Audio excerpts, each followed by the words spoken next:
მიკროსაფინანსო სექტორმა 2026 წელი ზრდის მაღალი ტემპით დაიწყო. წლის პირველ კვარტალში მისობებმა 51 მილიონ ლარზე მეტი წმინდა მოგება მიიღეს, რაც წინა წელთან შედარებით 76%-იანი ზრდა. პარალელურად იზრდება საპროცენტო შემოსავლებით და საკრედიტო პორტფელიც, რომელიც უკვე 2 მილიარდ ლარს აჭარბებს, თუმცა ბაზრის ზრდა უმეტესად ერთ კონკრეტულ მიმართულებაზე, სალომბარდე დაკრედიტებაზეა დამოკიდებული. ბაზრის განვითარების ტენდენციებსა და მოლოდინებზე ჩვენ სტუმართან ვისაუბრებთ. ირაკლი წურწუმია, ევროკრედიტის აღმასრულებელი დირექტორის მოადგილე, გვერდება პირდაპირ ეთერში. მოგესალმებით, ბატონო ირაკლი. დიდი მადლობა სტუმრობისთვის და პირველ რიგში, რა თქმა უნდა, დავიწყოთ შეფასებით პირველი კვარტლის მონაცემებით. როგორ ფასდება ეს მაჩვენებელი და რა არის ის მთავარი ფაქტორები, განმაპირობებელი, რამაც აღნიშნული შედეგიდან? პირველ რიგში მადლობა მოწვევისთვის. რაც შეეხება თქვენ კითხვას, ასე ერთმნიშვნელოვანად რაღაცა ერთი პასუხი ალბათ ვერ ექნება ამ კითხვას, მთელი რიგი ფაქტორებიდან გამომდინარე შეგვიძლია ეს ყველაფერი ახსნათ. პირველი, ყველაზე მარტივით რო დავიწყოთ, გარკვეული ტექნოლოგიური ცვლილებები შემოდის, ვითარდება ტექნოლოგიური არხები, ონლაინ არხები და ეს გარკვეულწილად იწვევს მიმდინარე საოპერაციო დანახარჯების შემცირებას. ეს ერთი უმნიშვნელო ერთის მხრივ, მაგრამ მეორეს მხრივ გრძელვადიან პერსპექტივაში ძალიან მნიშვნელოვანი დეტალი არის, რომელიც ხელს უწყობს ბუნებრივი მოგების გენერირებას. მეორე ნაწილი შეიძლება ჩვენ ვთქვათ, რომ როგორც თქვენ ახსენეთ, სალომბარდო სესხები, თუმცა აქ უნდა განისაზღვროს სალომბარდო სესხებს ჩვენ კონკრეტულად რას გულისხმობთ და მცირედით მოკლედ შევეცდები, რომ ეს ახსნა. ეს არის მაღალი რისკის მატარებელი სესხები, რომელიც ბუნებრივია, ხასიათდება მაღალი საპროცენტო შემოსავლითაც. ის რეპორტი, რომელთაც თუნდაც თქვენ, რომელსაც ნახულობთ და რომელთაც ხელმძღვანელობს ეროვნული ბანკი, დეფინიცია სალომბარდო სესხი შეიძლება ერთის მხრივ აქმული იყოს როგორც ოქროს ლომბარდი. მაგალითად, ამავდროულად ეს ასე არ არის, აქ რამოდენიმე სხვა მიმართულებაც არის ჩაშლილი, მაგალითად ერთ-ერთი მიმართულება არის იგივე ავტოსესხები. მიუხედავად იმისა, რომ მაგალითად ჩვენს ევროკრედიტის შემთხვევაში ოქროს პრინციპით, ანუ აქვე ვიტყვი, რომ ჩვენ შემთხვევაში ოქროს ლომბარდი არ გვაქვს, ანუ ამ ტიპის სესხებს არ გასცემს ჩვენი კომპანია, მაგრამ რაც შეეხება ავტოსესხებს, მიუხედავად იმისა, რომ კატეგორია იმ რეპორტში სალომბარდო სესხის დეფინიციით ხდება, ეს არის ავტოსესხი, რომელიც გაიცემა ავტომობილის უზრუნველყოფით, მაგრამ ამავდროულად ხდება მომხმარებლის შემოსავლების შესწავლა და მისი თვისება უფრო სამომხმარებლო არის ასეთ შემთხვევაში, ვიდრე სალომბარდე. თუმცა აქვე უნდა ითქვას, რომ თუნდაც ამ ხასიათის ავტოსესხების წილი განსხვავდება ოქროს ლომბარდის წილისგან და ოქროს ლომბარდი ბუნებრივია ამ შემთხვევაში ნახევარზე მეტი ან დაახლოებით 60-70% არის. ეს ერთ-ერთი განმაპირობებელი არის. და ბატონო ირაკლი, ჩაგეკითხებით, 79% საკმაოდ დიდი მაჩვენებელია ეს კონცენტრაცია. 60-70. დიახ, ანუ ეს რამდენად არის, თქვათ, ეს სექტორში როგორ ფასდება ეს მაჩვენებელი, ეს რამდენად არის, თქვათ, განსაკუთრებით? ჩვენ ერთის მხრივ შეგვიძლია ვთქვათ, რომ როდესაც მოსახლეობას უწევს თავისი ასე ვთქვათ, სამკაულების თუ ოქროს ნაკეთობის მიტანა ლომბარდში, ეს ბუნებრივია პოზიტიურად ვერ შეფასდება ერთი შეხედვით. მეორე შეხედვით მსგავსი სწრაფი სესხები და ჭირდება და გამოიყენება მაშინ, როდესაც მოკლევადიანი ლიკვიდურობის დეფიციტი ხდება ხოლმე. მაგალითად, რაღაცა კონკრეტული საქმისთვის, კონკრეტული ღონისძიებისთვის, ან შეიძლება მაგალითად რო ავიღოთ ვიღაცას ბონუსი დაუგვიანეს და იქამდე რაღაცა თანხა ჭირდება, რესურსი ჭირდება ფინანსური, რომელიც უნდა გამოიყენოს და აქედან გამომდინარე ეს პერიოდულად ხდება ხოლმე. საერთო ჯამში ჩვენ შეგვიძლია ერთი სოციალური ფონის თვალსაზრისით განვიხილოთ და ეს ვერ იქნება ემოციური თვალსაზრისით კარგი. მეორე მხრივ ეს არის შესაძლებლობა იმ მომხმარებლისთვის, რომ ის მოკლევადიანი დეფიციტი შეიმციროს. მაგალითისთვის ალბათ ჩვენი არაერთი მომხმარებელი ან თუნდაც თქვენი ტელევიზიის მაყურებელს ექნებოდა შემთხვევა, როდესაც თუნდაც ბანკის სესხის თარიღი არის გადასახდელი და გარკვეულწილად შემოსავლის დრო დაუგვიანდათ, მათ ვერ მიიღეს იმ დღეს კონკრეტული შემოსავალი და აქედან გამომდინარე სწრაფად იმ დღესვე მოკლევადიანი. გარკვეულ შემთხვევაში ეს არის ხელსაყრელი ალტერნატივა, ვთქვათ, გარკვეული პრობლემის მოგვარებით. ჩემი პერსონალური აზრი არის, რომ შესაძლებლობა შესაძლებლობები უნდა არსებობდეს.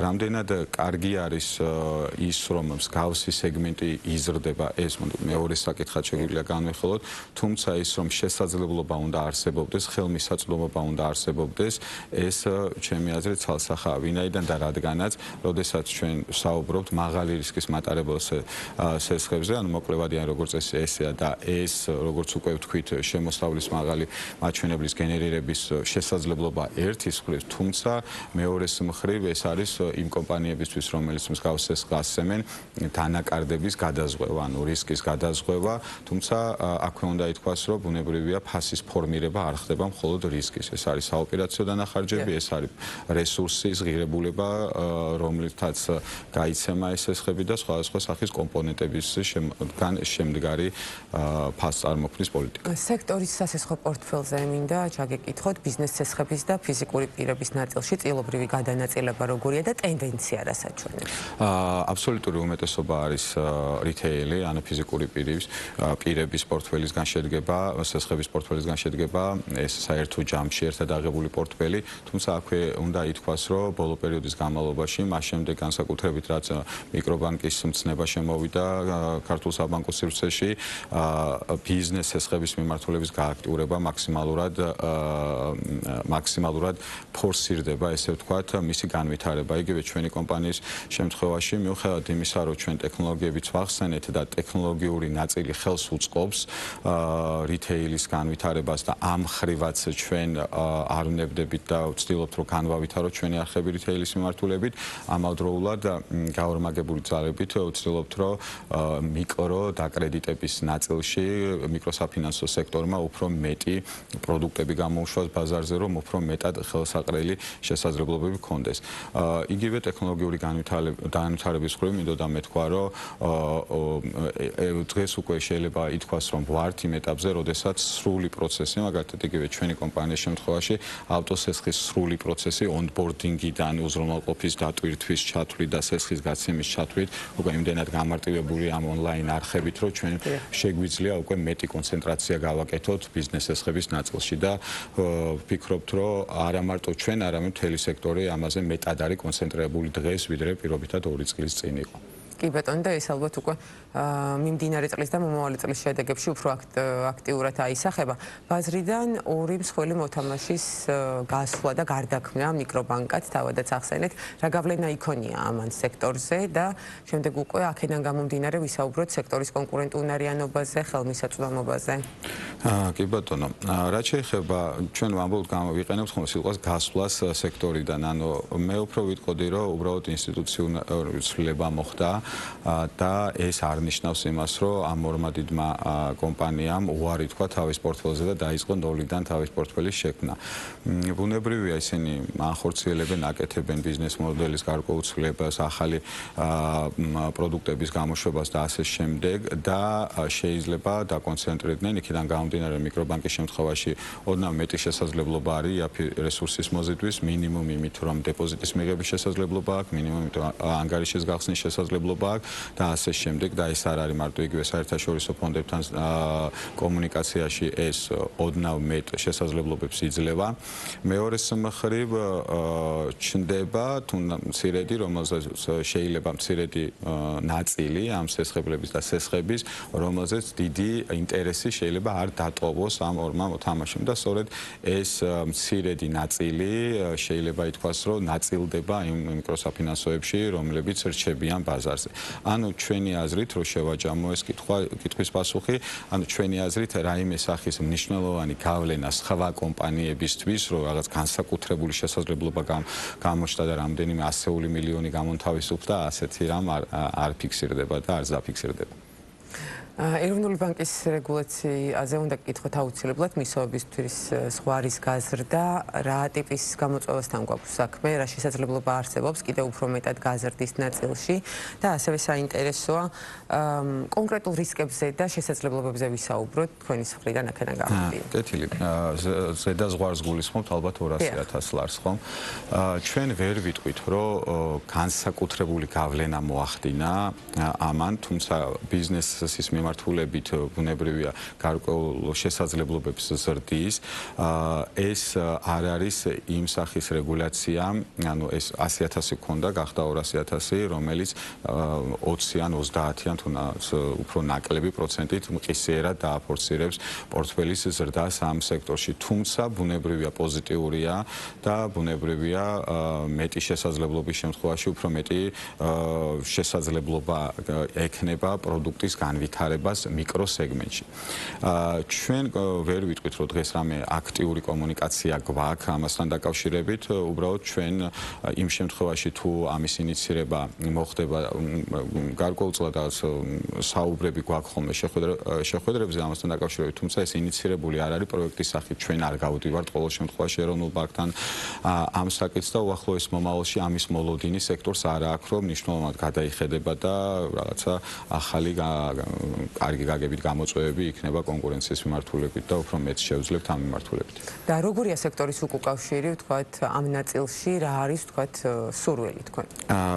სექტორის სურვილი არის ის, რომ მიეცეს შესაძლებლობა ბიზნესს რომ კონკურენციის პირობებში განვითარდეს. სექტორის მტკივნეული არის ნებისმიერი შეზღუდვა, რომელიც კონკურენციისთვის და განვითარებისთვის არის ხელისშემშლელი ფაქტორი. მაგალითისთვის, თეორიულად რო დავუშვათ ჩვენ შანსი, რომ ის რომ საკითხი, რომელიც ახლა არის აქტიური და თქვენ ნიუშიც რომ გქონდათ ფასებთან დაკავშირებით და ასე შემდეგ, ერთი შეხედვით მიკროსაფინანსო სეგმენტს რო შევხედოთ, გამოირჩევა მაღალი საპრეცედენტო განაკვეთები. ამავდროულად ძალიან მოკლედ გეტყვით, ანუ რისგან შედგება ეს საპროცენტო პირველი ბუნებრივია ეს არის ღირებულება იმ ფონდის ფინანსური რესურსის, რომლითაც ჩვენ ვახდენთ აკრედიტებას. ეს ხშირ შემთხვევაში 10%-ზე მეტი არის 15% და თქვენ წარმოიდგინეთ და 20%-ით კი შეიძლება იყოს ფინანსური ფასი, ფინანსური რესურსის ფასი, რომელსაც მიკროსაფინანსო იქნება. ამას დამატებით ის შესაძლო დანაკარგები და რისკების გათვლა ემატება, საოპერაციო ხარჯი ემატება და პლუს ვინაიდან და რადგანაც მაღალ რისკიან სეგმენტზე ვსაუბრობთ, მარჟა ოდნავ მეტი არის ასეთ შემთხვევაში და ასე ფორმირდება. იმ შემთხვევაში თუ ჩვენ მოვახდენთ გარკვეულად ამ ნაწილის შეხებას, ანუ თქვენ ახსენეთ რისკები და რისკების ნაწილში ან რა გვაწუხებს ნაწილში, შეიძლება გამოვყოთ, რომ ამას თუ შევეხებით, აი ზედაზღვრებს მაგალითად, ეს შეიძლება, ანუ ეს ავტომატურად გამოიწვევს რაღაცა მოდელის ცვლილებას, ხო? ანუ ვის შეიძლება მივცეთ ცესხი, ვის შეიძლება არ მივცეთ, რა დონის რომელი კატეგორიის და კატეგორიაში გულისხმობ ფინანსურ კატეგორიას, ანუ რეიტინგს, ფინანსურ რეიტინგს ასეთ შემთხვევაში თუ მიკროსაფინანსო სექტორმა, რომელიც მაღალ რისკიანად შეფასებულ მომხმარებელს აფინანსებს დღეს, რომელსაც სხვა რესურსზე წვდომა, სხვა ფინანსურ ინსტიტუტებში, მაგალითად იგივე ბანკებში არ აქვს ესეთი შესაძლებლობა, გამოვა რომ ეს ადამიანები ამ შემთხვევაში რითეულზე ვისაუბრებ, ფიზიკური პირები დარჩებიან ამ შესაძლებლობის მიღმა. ეს ერთის მხრივ შეიძლება ითქვას, რომ შეიძლება სახელმწიფო მთავრობამ თქვას, რომ ეს კარგი ხომ არ იქნება, ის შემცირება პირობითად და ეს ხوار შეუწყობს ხელს. ერთის მხრივ ამ ფორმატით თუ ვიტყვით, კონტექსტიდან ამოღებულს, ამას რაჯობია. მეორე მხარე არის ის, რომ როგორ ფორმირდება საპროცენტო განაკვეთი, ხო? რა არის მისი თვითგირებულება და ამავდროულად რა შეიძლება უღირდეს ინვესტორს, მენეჯმენტს, კომპანიას, რამდენად შეიძლება გაიყიდოს ეს პროდუქტი. იმ შემთხვევაში თუ მოხდება მსგავსი სახის ცვლილებები, მსგავსი სახის ცვლილებების, ესე ვთქვათ, ინიცირება და ასე შემდეგ, ეს გარკვეულწილად ხელს შეუშლის ხელმისაწვდომობას, რომელიც პირდაპირ აისახება მომხმარებლის თუნდაც ქცევაზე. და ქცევაში კონკრეტულად გულისხმობ იმას, რომ თუ ბანკმა არ დააფინანსა, თუ მიკროსაფინანსო სექტორმა არ დააფინანსა, სხვა სექტორები უკვე გადის კანონმდებლობის ჩარჩოდან და ამ შემთხვევაში მივდივართ იქ, სადაც შეიძლება არ გვინდოდეს წასვლა, ანუ არა ოფიციალურ დაკრედიტებას. დიახ.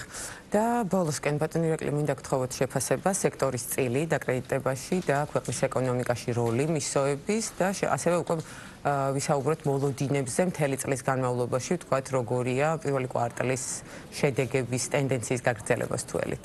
ეთილი, მე გარკვეულწილად უკვე ამ როლთან დაკავშირებით უკვე ვახსენე, რომ ეს არის სექტორი, რომელიც ძირითადად ემსახურება იმ მომხმარებელს, რომელმაც თუნდაც ამ ფორმით თქვა, რომელიც ჩვენი მხრიდან შეიძლება მაინც და მაინც არ იყოს, ესე ვთქვათ, წარმოსაჩენი, მაგრამ ძვირადღირებული ერთი შეხედვით პროდუქტით, მაგრამ მეორეს მხრივ ხდის ხელმისაწვდომს მოკლევადიანს თუნდაც, მაგრამ ფინანსურ რესურსს იმისათვის, რომ მოკლევადიანი ან არის შემთხვევები, როდესაც თუნდაც ავტომობილს შეიძენს და 3 წლიან წესს აიგებს და ასე შემდეგ, რომელსაც ვერ შეძლებდა, რომლის წვდომაც არ აქვს ამ კონკრეტულ შემთხვევაში ბანკის მხრიდან. ანუ ეს ერთგვარად ბანკი და მიკროსაფინანსოები არეგულირებენ ამ მომხმარებლის მიწოდების ნაწილს, პროდუქტის მიწოდების ნაწილს და ერთგვარად არის გადანაწილებული. როგორც ვთქვი, ეს არის ერთ-ერთი დიდი კონტრიბუცია მიკროსაფინანსო სექტორის ეკონომიკაში. ეკონომიკაში რა გზითო ჩვენ შეგვიძლია ესეთი კითხვა დავსვათ და მე გეტყვით, ეს რესურსები, ამ რესურსის საკმაოდ სოლიდური ნაწილი არის ინვესტიციები, რომელიც ჩვენ მოგვაქვს საერთაშორისო ინვესტიციების, ანუ ესე ვთქვათ, საქართველოს ფარგლებს გარეთ ტერიტორიიდან და შემოგვაქვს ჩვენთან. ის მომხმარებელი, რომელიც უშუალოდ სამომხმარებლო სესს იგებს, მიდის დასასვენებლად, წავიდა შავიზღვისპირეთში, დახარჯა ეს თანხა, ბუნებრივია, ეს თანხა დამატებით ემატება საქართველოს ეკონომიკას და ჩვენ შეგვიძლია ვთქვათ, თუნდაც კლიანტში და პროდუქტთან მიმართებით არ განსხვავებულია ბუნებრივია ბანკებისგან, მაგრამ ეს არის უმნიშვნელოვანესი ნაწილი და უმნიშვნელოვან ეს როლს თამაშობს მიკროსაფინანსო სექტორი აი ამ ბალანსში, იმ გეპის შევსებაში, რომელსაც ბანკი ტოვებს. კი ბატონო და რა შეეხება მოლოდინებს 2026 წელს. იმ შემთხვევაში თუ რაიმე турბულენტობა ამ ხრივ არ იქნება, ჩვენ გვაქვს პოზიტიური მოლოდინები. იმ შემთხვევაში თუ არ შეგვიშლის ხელს იმაში, რომ განვავითაროთ პროდუქტები, ფასს წარმოქმნას და ასე შემდეგ, ყველაზე კარგი მაგალითი არის კონკურენცია. კონკურენციის, ჯანსაღი კონკურენციის პირობებში ვითარდება პროდუქტი, ვითარდება კომპანია და უფრო მეტად ხელსაყრელი ხდება ეს პროდუქტი მომხმარებლის. ეს არის ერთ-ერთი მთავარი ჩვენი, ესე ვთქვათ, მესიჯი, რომ იყოს შესაძლებლობა, რომ კონკურენციის პირობებში განვავითაროთ კომპანიები, მოვიზიდოთ ინვესტიციები და შევქმნათ ისეთი პროდუქტი, რომელიც უფრო მეტად და მეტად იქნება ხელსაყრელი ჩვენი მომხმარებლისთვის. კი ბატონო, ძალიან დიდი მადლობა. საუბრისთვის, გისურვებთ წარმატებას, რა თქმა უნდა. ირაკლი წურწუმია, ევროკრედიტის აღმასრულებელი დირექტორის მოადგილე იყო ჩვენი სტუმარი და ვსაუბრობდით მიკროსაფინანსო ორგანიზაციებში არსებულ ტენდენციებზე.